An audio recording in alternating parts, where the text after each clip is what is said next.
إن الحمد لله نحمده ونستعينه ونستغفره ونؤمن به ونتوكل عليه ونعوذ بالله من شرور أنفسنا ومن سيئات أعمالنا ومن يهده الله فلا مضل له ومن يضلل فلا هادي له وأشهد أن لا إله إلا الله وحده لا شريك له وأشهد أن محمدا عبده ورسوله أما بعد فإن خير الحديث كتاب الله وخير الهدي هدي محمد صلى الله عليه وسلم وشر الأمور محدثاتها وكل محدثة بدعة وكل بدعة ضلالة وكل ضلالة في النار فأعوذ بالله السميع العليم من الشيطان الرجيم يقول الله سبحانه وتعالى في كتابه الكريم شهر رمضان الذي أنزل فيه القرآن هدى للناس وبينات من الهدى والفرقان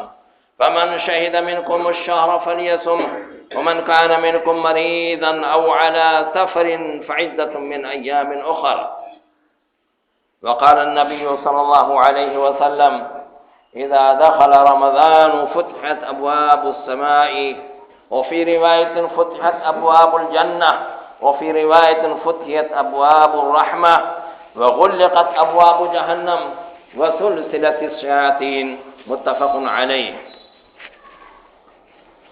برادران اسلام، یوں تو اللہ تبارک و تعالی نے ہم لوگوں کو بہت ساری نعمتوں سے نوازا ہے، جن میں سب سے بڑی نعمت اسلام اور ایمان کی ہے، مگر اس کے علاوہ ایک بہت بڑی نعمت جو یہاں پر میں دیکھ رہا ہوں کہ اللہ نے آپ حضرات کو اپنے گھر مسجد کی تعمیر کی توفیق عطا فرمائی، اور الحمدللہ اب یہ مسجد اس قابل ہو چکی ہے کہ اس میں ہم لوگ نماز قائم کر سکتے ہیں، اگرچہ اس کی تکمیل کا کام باقی ہے، اور انشاءاللہ تبارک تعالی وہ کام بھی جلد ہی ہو جائے گا، کیونکہ یہ مہینہ جو دوسرا انعام اللہ تبارک و تعالی کا ہمارے اوپر ہے، یہ رمضان مبارک کا مہینہ ہے، اور رمضان مبارک کے مہینے میں آپ کو معلوم ہے کہ اس کی بہت ساری خصوصیات ہیں، جن میں سے ایک خصوصیت یہ بھی ہے کہ رسول اللہ صلی اللہ علیہ وسلم اس مہینے میں خصوصی طور سے سخاوت فرمایا کرتے تھے۔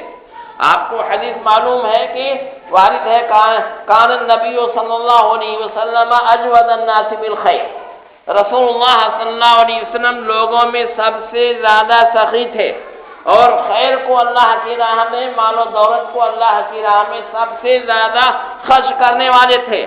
آپ کو معلوم ہے کہ رسول اللہ صلی اللہ علیہ وسلم کو پیشکش کی گئی کہ آپ کہیے تو احد پہاڑ کو آپ کے لیے سونے کا بنا دیں، اور قیصر و کسریٰ کی دولت، آپ کے خزانے جو ہے آپ کے قدموں پر ڈال دیے گئے، مگر رسول اللہ صلی اللہ علیہ وسلم کی سخاوت کا یہ عالم تھا کہ آپ کے گھر میں کہیں بھی مال و دولت کی ریل پیل نہیں تھی۔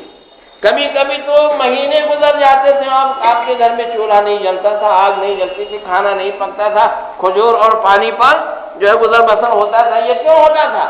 کیا آپ کو اللہ نے دولت نہیں دی تھی؟ اللہ نے آپ کو سب کچھ نوازا تھا، مگر سب اللہ کی راہ میں، جہاد میں اور ان سب چیزوں میں خرچ کر دیا کرتے تھے۔ اور اسی حدیث میں ہے کہ رسول اللہ صلی اللہ علیہ وسلم کان اجود فی رمضان، اور سب سے زیادہ آپ سخاوت رمضان میں کیا کرتے تھے، جس وقت جبریل علیہ السلام تشریف لاتے تھے اور آپ کے ساتھ قرآن کریم کا جو ہے مدارسہ اور مذاکرہ اور دور کیا کرتے تھے۔ تو یہ رمضان مبارک کا مہینہ آپ جانتے ہیں کہ روزے کا مہینہ ہے، نمازوں کا مہینہ ہے، صدقات و خیرات کا مہینہ ہے، قرآن کی تلاوت کا مہینہ ہے، دعاؤں کا مہینہ ہے، عبادتوں کا مہینہ ہے۔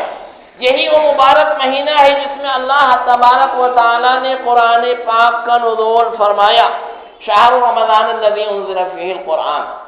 کون سا قرآن؟ ھدی للناس وبینات من الھدی والفرقان، جو لوگوں کے لیے ہدایت ہے۔ قیامت تک جتنے بھی لوگ آئیں گے اور رسول اللہ صلی اللہ علیہ وسلم کے وقت سے جتنے لوگ گزرے ہیں ان سب کی ہدایت اور رہنمائی کے لیے اور دستور زندگی کے اعتبار سے اللہ تبارک و تعالیٰ نے قرآن ہی کو نازل فرمایا تھا۔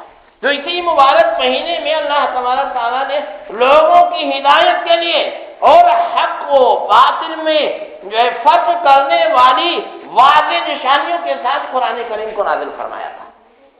آپ جانتے ہیں کہ یہ تو مہینے بہت سارے ہیں، 12 مہینے ہیں، لیکن اللہ تبارک و تعالیٰ نے نزول قرآن کے لیے اس مہینے کو نازل فرمایا، اور بعض روایتوں سے معلوم ہوتا ہے کہ صرف قرآن کریم کا نزول ہی اس مہینے میں نہیں ہوا ہے، بلکہ بڑی بڑی آسمانی کتابیں بھی اسی مہینے میں نازل ہوئی ہیں۔ مثال کے طور پر واصلہ بن اسقر رضی اللہ تعالیٰ عنہ کی ایک حدیث ہے، وہ کہتے ہیں کہ رسول اللہ صلی اللہ علیہ وسلم نے فرمایا کہ صحف ابراہیم کا نزول رمضان مبارک کی پہلی رات میں، اسی مہینے میں صحف ابراہیم کا بھی نزول ہوا، اور جب رمضان مبارک کے 7 راتیں گزر گئیں تو اس وقت تورات کا نزول ہوا، یعنی تورات کا نزول بھی رمضان مبارک ہی میں ہوا، اور جب 13 راتیں گزر گئیں تو ایسی صورت میں انجیل کا نزول ہوا، اس کا بھی نزول گیا کہ رمضان مبارک میں ہوا، اور جب 18 راتیں گزر گئیں تب زبور کا نزول ہوا، اور جب 24 راتیں گزر گئیں تو قرآن کریم کا نزول ہوا۔ یعنی جتنی بڑی بڑی آسمانی کتابیں ہیں وہ ساری کتابیں اللہ تبارک و تعالی نے اسی مبارک مہینے میں نازل فرمایا۔ یہ آسمانی کتابیں اللہ تبارک و تعالی نے کیوں نازل فرمایا آپ جانتے ہیں؟ لوگوں کی ہدایت اور رہنمائی کے لیے، گویا کہ اس مہینے میں خصوصی طور سے اللہ تبارک و تعالی نے لوگوں کی ہدایت اور رہنمائی کا انتظام فرمایا، آسمانی کتابوں کا نزول فرمایا۔ اور کیا مطلب آسمانی کتابوں کا نزول فرمایا؟ جو کتابیں اکٹھے نازل کی گئیں وہ تو اکٹھے آ گئی ہوں گی، اور جو تھوڑے تھوڑے کر کے نازل کی گئیں جیسے قرآن کریم، تو اس کا مطلب ہے کہ اسی مہینے میں قرآن کریم کے نزول کی ابتدا ہوئی۔ آپ کو معلوم ہے کہ انبیاء علیہم السلام کو رسالت کیسے دی جاتی تھی، رسول کیسے بنائے جاتے تھے؟ حضرت جبریل علیہ السلام اللہ کی جانب سے وحی لے کر کے آتے، اور جس روز سے وحی کے نزول کی ابتدا ہوتی اسی روز سے وہ نبی بنا دیے جاتے تھے۔ تو گویا کہ اسی مہینے میں رسول اللہ صلی اللہ علیہ وسلم کو نبوت اور رسالت کا شرف بھی عطا کیا گیا، اور اسی مہینے میں یہ دوسرے انبیاء علیہ السلام جن کو یہ کتابیں دی گئیں ان کو بھی یہ شرف عطا کیا گیا۔ اور پھر دیکھیے اس آیت کریمہ میں اللہ تبارک تعالیٰ آگے کیا فرماتا ہے؟ شہر رمضان الذي انزل فيه القرآن هدى للناس وبينات من الهدى والفرقان فمن شهد منكم الشهر فليصمه۔ تم میں سے جو شخص بھی اس مہینے میں اپنے گھر پر حاضر رہے، مقیم رہے، مسافر نہ ہو، تو اس کو چاہیے کہ اس مہینے کا روزہ رکھے۔ ومن كان منكم مريضا او على سفر فعدة من ايام اخر، اور جو تم میں سے کوئی مریض ہو اور سفر کی حالت میں ہو تو روزہ تو اس کے اوپر فرض ہو گیا ہے، مگر ابھی رکھنا اس کے اوپر فرض نہیں ہے، وہ چاہے اور کوئی پریشانی نہ ہو تو روزہ رکھے، اور اگر اس کو کوئی پریشانی ہو رہی ہے تو روزہ نہ رکھے، بعد میں اس کی قضا کر لے۔ یہ آپ غور فرمائیں تو اسی مہینے کو اللہ تبارک و تعالیٰ نے پورے روزوں کے لیے منتخب کیا ہے۔ میں نے بتایا تھا کہ 12 مہینے ہوتے ہیں نا سال کے، محرم، صفر، ربیع الاول، ربیع الاخر، جمادی الاولی، جمادی الثانی، رجب، شعبان، رمضان، شوال، ذوالقعدہ، ذوالحجہ، محرم، صفر وغیرہ پہنچتے یہ جو ہے آپ رجب شعبان تک پہنچ جائیے، شعبان کے بعد رمضان ہے۔ 12 مہینوں میں اللہ تبارک و تعالیٰ نے روزوں کے لیے کس مہینے کو منتخب فرمایا؟ رمضان مبارک۔ رمضان مبارک کی کوئی تو خصوصیت ہے، کوئی تو خاص اہمیت اس کی ہے جس کی بنا پر قرآن کریم کے نزول کی اس مہینے کے لیے اللہ تعالیٰ نے اس مہینے کو منتخب فرمایا، اور پھر اس مہینے کو پورے کے پورا روزے کے لیے منتخب کر دیا، اور کہا کہ نہیں، ہر مسلمان جو عاقل بالغ ہو اور جس کے پاس کوئی شرعی عذر نہ ہو، تندرست ہو، مقیم ہو، اس کے اوپر روزہ رکھنا فرض ہے، اس کے اوپر اس مہینے کے روزے رکھنا فرض ہے۔ اگر کوئی شخص سستی اور کاہلی کی بنا پر روزے نہیں رکھتا ہے تو ایسا شخص قرآن اور حدیث کا تارک ہے، اور اللہ اور اس کے رسول کا نافرمان ہے اور بہت ہی بڑا گنہگار ہے۔ اور اگر کوئی شخص رمضان کے روزوں کا انکار کرتا ہے اور کہتا ہے یار اس کے روزوں کی کیا حقیقت ہے، ارے یہ روزے تو وہ لوگ رکھے ہیں جن کے یہاں کھانے پینے کا کوئی سامان ہو، آج بہت سارے لوگ ایسا کہتے رہتے ہیں، روزے وہ لوگ رکھے جن کے پاس کھانے پینے کا کچھ انتظام نہ ہو، اللہ نے تو مجھ کو بہت نوازا ہے، کھانے پینے کی بہت ساری چیزیں قسم قسم کی نعمتیں میرے پاس ہیں، مجھ کو روزہ رکھنے کی کیا ضرورت ہے۔ ایسے جو لوگ روزوں کا مذاق اڑاتے ہیں، جو لوگ روزے کی فرضیت کا انکار کرتے ہیں، ان کو معلوم ہونا چاہیے کہ ایسے لوگ اسلام سے خارج ہو جاتے ہیں، مرتد ہو جاتے ہیں۔ ایسے لوگوں کو پھر سے اللہ سے سچے دل سے توبہ کر کے کلمہ پڑھ کر کے اسلام میں آنا چاہیے اور روزے رکھنا چاہیے۔ تو بہرحال اس مبارک مہینے کو اللہ تبارک و تعالیٰ نے روزوں کے لیے منتخب فرمایا ہے۔ اور آپ غور فرمائیے تو اسے مہینے کو نبی اکرم صلی اللہ علیہ وسلم نے اپنی زبان سے مبارک مہینہ قرار دیا ہے، اپنی زبان سے اس مہینے کو برکت والا مہینہ قرار دیا ہے۔ چنانچہ رسول اللہ صلی اللہ علیہ وسلم نے فرمایا اتاکم رمضان شہر مبارک، رمضان آ گیا، تم لوگوں کے پاس رمضان آ گیا، مبارک مہینہ آ گیا، مبارک یعنی برکت والا مہینہ آ گیا۔ چنانچہ ہر آدمی جو اپنا اور اپنے معاشرے کا جائزہ لے گا اس کو معلوم ہوگا کہ اس مہینے میں اللہ تعالیٰ کی کتنی برکتیں نازل ہوتی ہیں۔ وہ لوگ جو بیچارے دوسرے دنوں میں کھانے پینے کے لیے پریشان رہتے ہیں، الحمدللہ اس مہینے میں اچھے سے اچھا کھاتے ہیں، اچھے سے اچھا پہنتے ہیں، اور عید کی تیاری بھی ہو جاتی ہے۔ افطار بھی دیکھیں کتنے قسم کی چیزیں ان کے پاس ان کے دسترخوان پر ہیں، ایسا کسی دوسرے مہینے میں حاصل ہوتا ہے؟ اور ان کی روزی روٹی میں کیسے برکت نازل ہوتی ہے، اور پھر ان کی نیکیوں کی برکت تو الگ ہے۔ یعنی جو لوگ کبھی نماز نہیں پڑھتے تھے ماشاءاللہ سارے لوگ مہینے میں نمازی بن جاتے ہیں۔ روزہ تو سب لوگ رکھتے ہی، فریضہ ہی ہے۔ جو لوگ کبھی سب کو خیرات نہیں کرتے، پیسہ تو پیسہ دے کے تنخواہ دیتے ہیں، اس مہینے میں اللہ تبارک تعالیٰ ان کو ایسی توفیق عطا فرماتا ہے کہ ان کے دروازے سے کوئی سائل واپس نہیں جانے پاتا ہے۔ عورتوں کو بھی جذبہ پیدا ہو جاتا ہے، بھائی رمضان کا مہینہ ہے، خیرات کا مہینہ ہے، صدقات کا مہینہ ہے، برکات کا مہینہ ہے، کچھ نہ کچھ دے دو۔ تو اس طریقے سے نیکیوں میں بھی برکت ہوتی ہے، اور پھر تراویح کی نماز پڑھنے لگتے ہیں، قرآن کی تلاوت کرنے لگتے ہیں، اور گھنٹوں بیٹھ کر کے ذکر و اذکار میں اپنا وقت گزارتے ہیں، توبہ استغفار کرتے ہیں، دعائیں کرتے ہیں۔ یہ برکت کی چیزیں ہیں کہ نہیں ہے؟ تو بہرحال رسول اللہ صلی اللہ علیہ وسلم نے اس کو شہر مبارک قرار دیا ہے، برکت والا مہینہ قرار دیا، اور یہ برکت والا مہینہ ہے۔ اور رسول اللہ صلی اللہ علیہ وسلم نے فرمایا، ابو ہریرہ رضی اللہ تعالیٰ کی حدیث ہے، وہ کہتے ہیں کہ رسول اللہ صلی اللہ علیہ وسلم نے فرمایا کہ جب رمضان المبارک کا مہینہ آیا تو رسول اللہ صلی اللہ علیہ وسلم فرماتے ہیں اذا دخل رمضان فتحت ابواب السماء، جب رمضان مبارک کا مہینہ آتا ہے تو آسمان کے دروازے کھول دیے جاتے ہیں۔ آسمان سے کیا نازل ہوتا ہے؟ برکتیں نازل ہوتی ہیں، رحمتیں نازل ہوتی ہیں، اللہ کی مغفرت نازل ہوتی ہے۔ اب آسمان کا دروازہ کھلا ہوا ہے، رحمتوں کا نزول ہو رہا ہے، برکتوں کا نزول ہو رہا ہے، خیرات کا نزول ہو رہا ہے۔ اور بعض روایتوں میں ہے کہ ابواب الرحمہ، رحمت کے دروازے کھول دیے جاتے ہیں، اور بعض روایتوں میں کہ جنت کے دروازے کھول دیے جاتے ہیں۔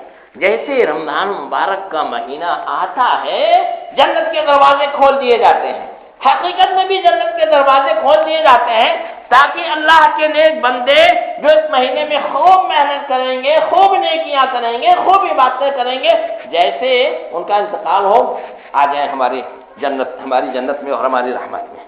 اور رحمت کے اور جنت کے دروازوں کے کھولنے کا مطلب ایک یہ بھی ہو سکتا ہے کہ اللہ تبارک و تعالیٰ ایسے نیک اعمال کی کثرت کے ساتھ اپنے بندوں کو توفیق عطا فرماتا ہے کہ وہ جنت کے مستحق ہو جاتے ہیں، تو گویا کہ جنت کا دروازہ ان کے لیے کھول دیا اور جہنم کے دروازے بند کر دیے جاتے ہیں۔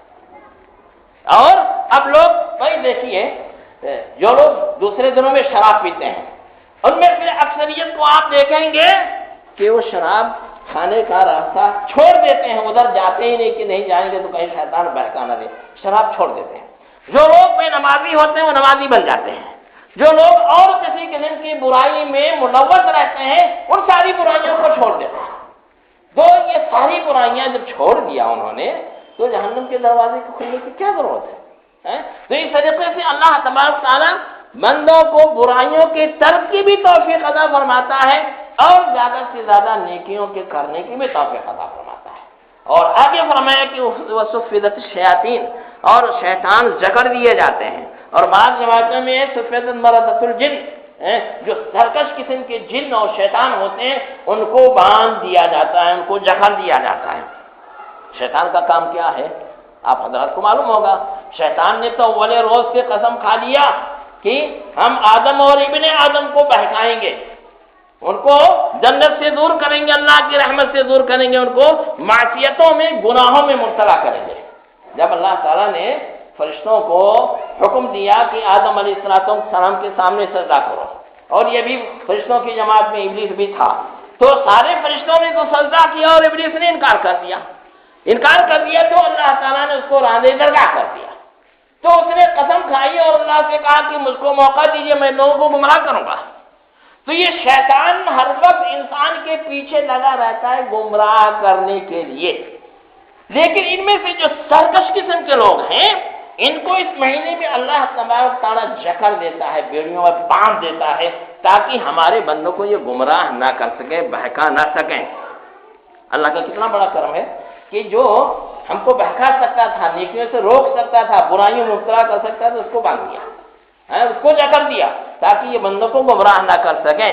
چنانچہ بہت ساری گمراہیاں خود بخود ختم ہو جاتی ہیں، بہت سارے بھٹکے ہوئے لوگ راہ راست پہ آ جاتے ہیں۔ مگر ایک بات میں کہتا چلوں کہ حدیث میں جو مردۃ الجن آیا کیا الفاظ آئے ہیں، اس سے معلوم ہوتا ہے کہ کچھ شیاطین الانس جو ہیں، انسانی شیطان جو ہے وہ کھلے رہتے ہیں۔ انسانوں میں بھی تو شیطان ہوتے ہیں، جانتے ہیں کہ نہیں جانتے ہیں؟ قرآن رب الناس پڑھی، اس میں یہ ہے کہ انس اور جن دونوں کے وسوسے سے میں پناہ مانگتا ہوں۔ تو کچھ انسانی شیطان بھی ہوتے ہیں جو انسانوں کو، دوسرے لوگوں کو گمراہ کرتے رہتے ہیں، بہکاتے رہتے ہیں۔ یہ کمبخت جو ہے یہ نہیں جکڑے جاتے ہیں۔ وہ لوگ واقعہ سناتے ہیں کہ غالب مشہور شاعر جو ہے وہ کہیں بیٹھ کر کے شراب پی رہا تھا، کچھ اپنے ساتھیوں کو لے کر کے رمضان کے مہینے میں۔ کوئی پہنچا اور کہا کہ رے اس مہینے میں تو شیطان جکڑ دیے جاتے ہیں، تو یہ کیا کر رہا ہے؟ تو اس نے کہا تم لوگوں کو معلوم ہے شیطان کہاں بند کیے جاتے ہیں؟ یہی شیطان بند ہے، یعنی اپنے لوگوں کو شیطان کا۔ تو بھائی دیکھو، میں یہی اس واسطے ذکر کر رہا ہوں کہ ہم کو اور آپ کو اس مہینے میں اگر کوئی بہکانے کی کوشش کرے اور نیکیوں سے روکنے کی کوشش کرے، تراویح آدھا گھنٹہ امام صاحب کون گھنٹہ پڑھاتے ہیں، کیا جاؤ گے اس میں پڑھنے کے لیے؟ چلو یار چائے پیتے ہیں، آرام کریں گے، پھر چلے جائیں گے گھر۔ ایسے شیطان بہکاتا ہے۔ فجر کی نماز میں اب کھانا کھا لیا، سحری کھا لیا، نیند آ رہی، چل کے سو جائے، نہیں فجر کی نماز جماعت کے ساتھ پڑھی، آدھا گھنٹہ بیٹھ کے قرآن کی تلاوت کریں۔ ارے یار اس کے لیے کہاں ہمارے پاس وقت ہے، تھوڑا سوئیں گے، آرام کریں، کاروبار دیکھنا ہے، کارخانہ دیکھنا ہے، یہ دیکھنا۔ ایسے شیطان بہکاتے رہتے ہیں، آپ ان کے بہکاوے میں ہرگز نہیں آئیے۔ یہ اللہ کا کرم ہے کہ جنہوں میں سے شیطانوں کو، جو شرکش شیطانوں کو اللہ نے جکڑ دیا، باندھ دیا۔ آپ تہجد پڑھنے کے لیے رات کو کسی وقت بھی آئیں، انشاءاللہ آپ کو راستے میں کوئی شیطان نہیں ملے گا، کوئی نہیں بہکائے گا، نہیں کوئی ڈرائے گا، نہیں، ایسا نہیں ہوگا، کیونکہ سب جکڑ دیے گئے۔ تو بہرحال رمضان مبارک کی خصوصیات میں سے یہ 3 چیزیں بھی ہیں کہ جنت کے دروازے کھول دیے جاتے ہیں، جہنم کے دروازے بند کر دیے جاتے ہیں، اور سرکش شیطانوں کو جکڑ دیا جاتا ہے۔ اور اس مبارک مہینے میں اللہ تبارک و تعالیٰ نے ایک رات رکھی ہے جو 1000 مہینوں کی عبادت سے، جس کی عبادت بہتر ہے۔ 1000 مہینے کا جوڑیے کتنے سال ہوتے ہیں؟ 83 سال 4 مہینہ یا ایسے کچھ ہوتا ہے۔ یعنی ایک رات اگر اس مہینے میں جو شب قدر کہلاتی ہے، لیلۃ القدر کہلاتی ہے، اس میں آپ عبادت کر لے جائیں اور نیکیوں سے اس کو معمور رکھیں تو گویا کہ 83 سال آپ نے عبادت کر لی۔ کتنے لوگوں کی عمر اس میں دیکھیے 83 سال ہے، کبھی لوگوں کی عمر 83 سال ہوگی، ایک ہی آدھ لوگ ہوں گے۔ اتنی پوری عمر کس کی عبادت میں گزرتی ہے؟ کسی کی گزرتی ہے؟ بچپنا تو کھیل کود میں چلا جاتا ہے، بلوغت آتی ہے تو بھی قسم کے ساتھی ادھر ادھر بہکائے رہتے ہیں۔ بڑھاپے تک کتنے لوگ ہیں جو 5 وقت کی پابندی نہیں کر پاتے؟ 83 سال ایک رات جاگ دیجیے اور عبادت کرنے کا جو ہے ثواب ہی نہیں ملے گا، بلکہ اس کو 1000 مہینے کی عبادت سے بہتر کہا گیا ہے۔ اِنَّا أَنزَلْنَاهُ فِي لَيْلَةِ الْقَدْرِ وَمَا أَدْرَاكَ مَا لَيْلَةُ الْقَدْرِ لَيْلَةُ الْقَدْرِ خَيْرٌ مِّنْ أَلْفِ شَهْرٍ۔ تنزل الملائکۃ والروح فیہا بإذن ربہم من کل امر۔ بہرحال یہ مہینہ جو ہے بڑا ہی بابرکت مہینہ ہے، اور اس میں نیکیوں کی ہم کو بھرپور محنت اور کوشش کرنی چاہیے۔ آپ غور فرمائیے کہ رسول اللہ صلی اللہ علیہ وسلم نے فرمایا الصلوات الخمس والجمعۃ الی الجمعۃ ورمضان الی رمضان مکفرات لما بینہما مجتنبۃ الکبائر۔ 5 وقت کی نمازیں، 5 وقت کی نمازوں کی ہم لوگ نہیں اہمیت سمجھتے، آپ دیکھیے رسول اللہ کیا فرماتے ہیں، 5 وقت کی نمازیں اور جمعہ سے لے کر کے جمعہ اور رمضان سے لے کر کے رمضان، یہ ان کے بیچ کے چھوٹے موٹے صغیرہ گناہوں کو مٹا دینے والی، ختم کر دینے والی ہیں، جب تک کہ کبیرہ گناہوں سے اجتناب کیا جائے۔ ایک آپ جمعہ کی نماز پڑھ کے جائیں گے اور پھر آئیں گے عصر کی نماز پڑھنے کے لیے، درمیان میں اگر کوئی چھوٹی موٹی غلطی ہو گئی، عصر کی نماز پڑھیں گے انشاءاللہ آپ کی یہ چھوٹی موٹی غلطی خود معاف ہو جائے گی۔ عصر پڑھ کے جائیں گے، مغرب کی نماز پڑھنے کے لیے آئیں گے، مغرب کی نماز پڑھیں گے، کوئی چھوٹی موٹی خطا ہوگی وہ خطا معاف ہو جائے گی۔ ایسے ہی عشاء، ایسے ہی۔ اور پھر آج جمعہ پڑھ کے جا رہے ہیں، اگلے جمعہ کو آئیں گے تو اس جمعہ کی اور اس جمعہ کی برکت سے درمیان کے چھوٹے موٹے گناہ اللہ تعالیٰ معاف فرما دے گا۔ اور یہ رمضان مبارک کا مہینہ جو آپ کو ملا ہے، اگر آپ نے اس کے روزے رکھ لیے، تراویح کی نمازوں کا اہتمام کیا، صدقہ و خیرات کی فکر کی، اور خوب قرآن کی تلاوت کی، توبہ استغفار کیا، ساری چیزیں کی، یعنی جیسے روزہ رکھنا چاہیے تھا ویسے روزہ رکھ لیا، اور آپ کے دلوں کے اندر تقویٰ و پرہیزگاری پیدا ہو گئی، تو اگلا رمضان جب آئے گا اور اس کے روزے رکھنے آپ شروع گے تو اس درمیان میں سال بھر میں جو کچھ بھی چھوٹے موٹے گناہ آپ سے صادر ہوں گے، جو ہوتے ہی رہتے انسان ہونے کی بنا پر، یہ سارے چھوٹے موٹے گناہ معاف ہو جائیں گے۔ یہ سارے چھوٹے موٹے گناہ اس رمضان کی برکت سے معاف ہو جائیں گے۔ اور رسول اللہ صلی اللہ علیہ وسلم نے ایک دوسری حدیث میں فرمایا، صحابی رسول کہتے ہیں کہ رسول اللہ صلی اللہ علیہ وسلم نے ایک مرتبہ لوگوں سے کہا کہ ذرا ممبر کے قریب آ جائیے، کچھ بات میں کہنا چاہتا ہوں، ذرا ممبر کے قریب آ جائیے۔ صحابہ کرام ممبر کے قریب آئے، جب آپ نے پہلے زینے پہ قدم رکھا تو کہا آمین، پھر دوسرے زینے پہ قدم رکھا تو کہا آمین، پھر تیسرے زینے پہ قدم رکھا تو کہا آمین۔ جب آپ خطبے وغیرہ سے فارغ ہو گئے تو لوگوں نے کہا اللہ کے رسول آج آپ نے ایک ایسی چیز فرمائی ہے جو روزانہ نہیں کرتے تھے، آپ نے پہلے زینے پہ قدم رکھا تو کہا آمین، دوسرے زینے پہ قدم رکھا تو کہا آمین، تیسرے زینے پہ قدم رکھا تو آمین، آخر اس کی وجہ کیا ہے، اس کا سبب کیا ہے؟ ایسا تو آپ روزانہ نہیں کہتے تھے۔ تو آپ نے فرمایا کہ جب میں نے پہلے زینے پہ قدم رکھا تو حضرت جبریل علیہ السلام سامنے آئے اور انہوں نے کہا کہ اے محمد، جو رمضان مبارک کا مہینہ پا جائے اور اپنی مغفرت نہ کرا لے وہ اللہ کی رحمت سے دور ہو، اور بعض روایتوں میں کہ اس کی ناک خاک آلود ہو، یعنی وہ ذلیل اور خار ہو۔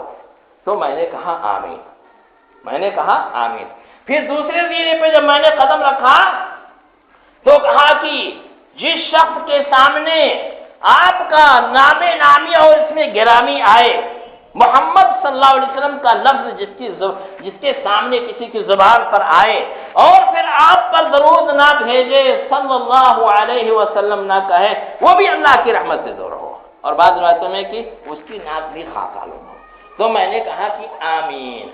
پھر تیسرے زینے پہ میں نے قدم رکھا تو جبریل علیہ السلام نے کہا کہ جس کو اس کے والدین ماں اور باپ بڑھاپے میں مل جائیں یا ان میں سے کوئی ایک بڑھاپے میں مل جائے اور ان کی خدمت کر کے اور ان کی دعائیں لے کر کے اپنے گناہوں کو معاف نہ کرا لے اللہ تعالیٰ سے اور جنت کا مستحق نہ بن جائے، وہ بھی اللہ کی رحمت سے دور ہوگا، اس کی ناک بھی خاک آلود ہو۔ تو میں نے کہا آمین۔ اللہ اکبر، بڑی عظیم الشان حدیث ہے، ذرا آپ غور تو فرمائیے۔ کون دعا کر رہا ہے؟ دعا کر رہے ہیں سید الملائکہ حضرت جبریل علیہ السلام۔ اور آمین کون کہہ رہا ہے؟ سید الانبیاء اور خاتم النبیین، سید الاولین والآخرین، احمد مصطفیٰ محمد مصطفیٰ صلی اللہ علیہ وسلم۔ اب بتائیے کہ جو دعا حضرت جبریل علیہ السلام کی زبان مبارک سے نکلے اور جس پر سید الانبیاء صلی اللہ علیہ وسلم آمین کہیں وہ دعا رد ہوگی؟ وہ دعا ہرگز رد نہیں ہوگی، وہ دعا یقیناً قبول ہوگی۔ اس واسطے یہ رمضان مبارک کا مہینہ جو ہم لوگوں کو ملا ہے، اس کو پا کر کے ہم میں سے ہر ایک کی پوری کوشش ہونی چاہیے کہ وہ توبہ استغفار کر کے خوب عبادتیں کر کے روزے رکھ کر کے تراویح کی نمازیں پڑھ کے صدقہ و خیرات کر کے قرآن کی تلاوت کر کے اور دوسری نیکیاں کر کے اپنے گناہوں کی مغفرت کرا لے، جنت کا مستحق بنا لے۔ اگر یہ مبارک مہینہ پا کر کے بھی ہم یہ نہیں حاصل کر سکے تو ہمارے لیے کیا بد دعا ہے، آپ ابھی سنتے ہیں۔ اسی طریقے سے رسول اللہ صلی اللہ علیہ وسلم کی محبت، آپ سے عقیدت اور آپ کے نام کا احترام اور آپ پر درود و سلام کا اہتمام ایسے ہونا چاہیے کہ جہاں بھی رسول اللہ صلی اللہ علیہ وسلم کا نام آئے، چاہے محمد کے نام سے آئے، چاہے احمد کے نام سے آئے اور چاہے رسول اللہ کے نام سے آئے، کسی بھی نام سے آئے، ہماری زبان سے فوراً صلی اللہ علیہ وسلم آپ پر اللہ کا درود ہو اور آپ پر اللہ کا سلام ہو ضرور نکلنا چاہیے۔ ہمارا دل محبت رسول سے لبریز ہونا چاہیے اور سینہ ہی لبریز نہیں ہونا چاہیے، زبان بھی آپ کے درود و سلام سے تر ہونا چاہیے۔ اور اتنے ہی نہیں بلکہ آپ کی سنت اور آپ کی لائی ہوئی شریعت کے مطابق اور آپ کی احادیث مبارکہ کے مطابق ہم کو اپنی زندگی گزارنا چاہیے، آپ کے منہج پر اور صراط مستقیم پہ چلنا چاہیے۔ پھر تیسری چیز جس کے بارے میں آج بہت کوتاہی پائی جاتی ہے اور جس کی طرف رسول اللہ صلی اللہ علیہ وسلم نے توجہ دلائی، جبریل علیہ السلام نے دعا کی اور آپ نے آمین فرمائی، وہ کیا ہے؟ بڑھاپے میں ماں باپ مل جائیں جس کو یا کوئی ایک مل جائے تو ان کی ایسی خدمت کرو اور ان کی ایسی دعائیں لو اور ان کا اس قدر خیال رکھو کہ ان کی دعاؤں سے اور ان کی خدمت کی برکت سے تمہاری مغفرت ہو جائے۔ ماں باپ جنہوں نے بچپن میں اپنے بچوں کو پالا پوسا ہے، اب جتنے بھی اولاد والے ہوں گے وہ جانتے ہوں گے کہ ماں جب سے اس کو حمل کا استحقاق ہوتا ہے اس وقت تک ولادت تک کتنی پریشانیاں جھیلتی ہے اور کن کن حالات سے گزرتی ہے، اور پھر جب پیدائش ہو جاتی ہے، پیدائش کے وقت زندگی موت کے راستے سے گزر کر کے بیچاری یہ بچے کو جنم دیتی ہے۔ کتنی مائیں تو اسی وقت انتقال کر جاتی ہیں۔ اس کے بعد میں پھر کیسے ماں باپ بچوں کی پرورش کرتے ہیں آپ جانتے ہیں، بچہ بیمار ہو تو نیند نہیں آتی، قرض لے کر کے دوا علاج کریں گے، رات ٹھنڈی ہو اور سرد ہوائیں چل رہی ہو، بچہ پیشاب کر دے فوراً اس کا کٹھولا بدل دیتے ہیں، فوراً اس کا بستر بدل دیتے ہیں، اس کو سردی نہ لگ جائے۔ اپنا دوسرا بستر نہیں ہوتا تو ویسے سو جاتے ہیں، اوڑھنے کے سامان نہیں ہو تو بچے کو اوڑھاتے ہیں مگر اپنا ویسے گزار لیتے ہیں رو دھو کر کے۔ پھر پڑھنے لکھنے پر، ناز و نعم پر، عید کے موقع پر، سب مختلف تقریبات پر کیسے اپنا سب کچھ برداشت کر کے بچوں کے لیے انتظام کرتے ہیں آپ اچھی طرح جانتے ہیں۔ ایسے ماں باپ جب بڑھاپے کو پہنچ جاتے ہیں، کمزوری کو پہنچ جاتے ہیں، اب کمانے کے لائق نہیں رہ گئے تو کوئی پرسانے حال نہیں، ارے یہ ریٹائر ہو گیا، یہ اب کوئی ہم نے اس کو جلدی قبرستان بھیجنے کا انتظام کرو، لا حول ولا قوت الا باللہ۔ ایسا کسی مسلمان کو سوچنا بھی نہیں چاہیے، ایسی کسی کی فکر بھی نہیں کرنی چاہیے، کسی کو اپنے ذہن میں اس کا خیال بھی نہیں آنے دینا چاہیے۔ ارے تم ان کی خالی خدمتوں کا، محنتوں کا خیال کرو، خالی بدلہ دینے کی کوشش کرو تو قسم خدا کی رسول اللہ نے فرمایا کہ صرف ایک گھڑی جس وقت ماں نے جو ہے بچے کی ولادت کے وقت جو مصیبت برسات کی اس کا تم زندگی بھر بدلہ نہیں دے سکتے۔ تو بہرحال بوڑھوں کا، بوڑھے ماں باپ کا بڑا ہی حق ہے اور ان کی فکر کرنی چاہیے۔ برادران اسلام، یہ رمضان المبارک کا مہینہ اصل میں اس واسطے ہے تاکہ ہمارے اندر تقوی پیدا ہو۔ کتب علیکم الصیام کما کتب علی الذین من قبلکم لعلکم تتقون، تاکہ تم متقی اور پرہیزگار بن جاؤ۔ اور آپ جانتے ہیں کہ ایک کپڑا آپ صاف کریں صابن لے کر کے، مگر ذرا سی گندگی اس پہ لگ جائے تو پوری صفائی ختم ہو جاتی ہے، محنت بیکار ہو جاتی ہے۔ ایسے ہی رمضان مبارک کے آپ روزے رکھیں گے مگر ذرا سی اس میں کوتاہی کریں گے، اس کے جو آداب ہیں اس کو ملحوظ نہیں رکھیں گے تو آپ کا روزہ بیکار ہو جائے گا۔ رسول اللہ نے کیا فرمایا؟ من لم يدع قول الزور والعمل به فليس لله حاجة ان يدع طعامه وشرابه۔ جو شخص روزے کی حالت میں جھوٹ بولنا اور اس کے مطابق مطابق عمل کرنا نہ چھوڑے، اس کو اس کی کوئی ضرورت نہیں کہ اپنا کھانا پینا چھوڑ دے۔ کھانا پینا چھوڑتا ہے، روزہ رکھتا ہے کس لیے؟ تاکہ جو ہے تقویٰ اس کے اندر پیدا ہو جائے اور وہ اس کا روزہ قبول ہو جائے۔ مگر دن بھر روزہ رکھ کر کے اس نے جیسے پورے کپڑے کو دھونے کے بعد میں آخر میں گندگی لگا دیا، اتنا سا پاخانہ لگا دیا، اتنا سا پیشاب لگا دیا، سب اخرت۔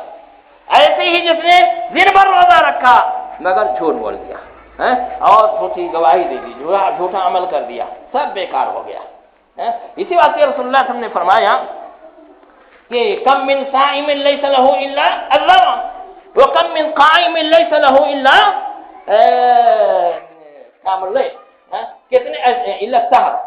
کتنے روزے دار ایسے ہیں جن کو روزے سے بھوک پیاس کے علاوہ کچھ حاصل نہیں ہوتا، کوئی نیکی کوئی ثواب ان کو حاصل نہیں ہوتا، اور کتنے رات کو جاگنے والے، تہجد پڑھنے والے، تراویح پڑھنے والے ہیں جن کو جاگنے کے سوا کچھ نہیں ملتا۔ اس واسطے کی جو ان کے آداب و شروط ہیں ان کا انہوں نے لحاظ نہیں کیا، تو جب آداب و شروط کا لحاظ نہیں کیا تو نیکی برباد ہو گئی۔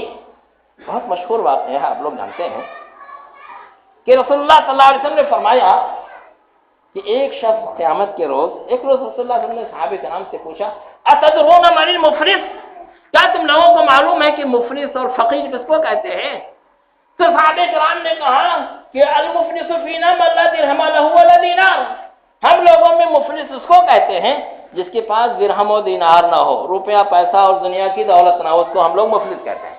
آپ نے فرمایا المفلس من امتی، میرے امت کا مفلس وہ شخص ہے جو قیامت کے روز آئے گا اس حال میں کہ اس نے نمازیں پڑھی ہوں گی، اس نے روزے رکھے ہوں گے، اس نے زکوٰۃ دیے ہوں گے اور نیکیاں کی ہوں گی، لیکن اس کو اس نے گالی دیا ہوگا، اس کو اس نے برا بھلا کہا ہوگا، اس کی غیبت اور چغل خوری کی ہوگی، اس کے اوپر جھوٹا الزام لگایا ہوگا، اس کو مارا ہوگا، اس کو قتل کر دیا ہوگا، اس قسم کے گناہ لے کر کے آئے گا۔ پھر کیا ہوگا؟ اللہ تبارک و تعالیٰ کے دربار میں یہ سارے مظلوم اپنا معاملہ لے کر کے پہنچیں گے۔ اللہ تبارک و تعالیٰ جو ہے اس وقت ان سارے کے سامنے اس کو بلائے گا، اور ظاہر ہے اس وقت رسول اللہ نے خود ہی فرما دیا کہ درہم دینار نہیں ہوگا، روپیہ پیسہ نہیں ہوگا کہ کچھ دے کر کے چھٹی کر لو۔ کیا ہوگا؟ جس کو اس نے گالی دی ہے، برا بھلا کہا ہے، اس کو اس کی نیکیاں دے دی جائیں گی، جس کو اس نے قتل کیا ہے اس کو اس کی نیکیاں دے دی جائیں گے، جس کی غیبت کی ہے اس کو نیکیاں دے دے کر کے ایک ایک کا فیصلہ کرتے جائیں گے، یہاں تک کہ آخر میں یہ ہوگا کہ نیکیاں اس کی سب ختم ہو جائیں گی اور دعوے دار اور شکایت کرنے والے لوگ باقی رہ جائیں گے۔ تب کیا ہوگا؟ پھر اللہ تبارک و تعالیٰ ان شکایت کرنے والوں کے گناہوں کو لے کر کے اس کے اوپر ڈال دے گا، اس کا گناہ لے کے اس پر ڈال دیں گے، ان کو تو جنت میں بھیج دے گا اور اس کو اٹھا کے جہنم میں ڈال دے گا۔ تو بھائیو، اگر ہم چاہتے ہیں کہ ہمارا روزہ ہمارے کام آئے، ہماری نمازیں ہمارے کام آئیں اور ہماری دیگر عبادتیں ہمارے کام آئیں، تو اپنی زبان پر کنٹرول رکھو، اپنے ہاتھ پہ کنٹرول رکھو، جیسے عبادتوں کی فکر کرو ویسے اپنے معاملات کی اصلاح کی بھی فکر کرو، اپنے اخلاق کو بھی سنوارنے کی فکر کرو، اس کے بغیر یہ باتیں کام نہیں آئیں گی۔ عبادتیں ضروری ہیں مگر ان کے ساتھ معاملات کی اصلاح اور اخلاق کی اصلاح بھی ضروری ہے، ورنہ اگر ہم اس پر توجہ نہیں دی تو ساری نیکیاں ہماری برباد ہو جائیں گی۔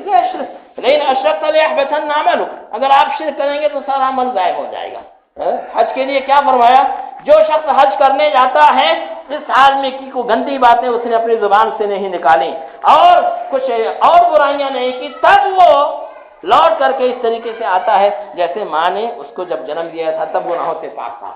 بہرحال کسی بھی عبادت کی قبولیت کے لیے اور اس کو صحیح طریقے سے کارآمد ہونے کے لیے ضروری ہے کہ گناہوں سے بھی بچا جائے۔ اس واسطے روزے کی حالت میں رمضان مبارک کے مہینے میں ہر قسم کے گناہ سے بچنے کی کوشش کیجیے اور ہر قسم کی نیکیوں کے کرنے کی جو ہے کوشش کیجیے۔ اللہ تعالی ہم سب کو اس کی توفیق عطا فرمائے اور ہمیں زیادہ سے زیادہ اس ماہ کی برکتیں عطا فرمائے۔ آمین۔ اقول قولی هذا واستغفر الله لي ولكم ولسائر المسلمين فاستغفروه انه هو الغفور الرحيم۔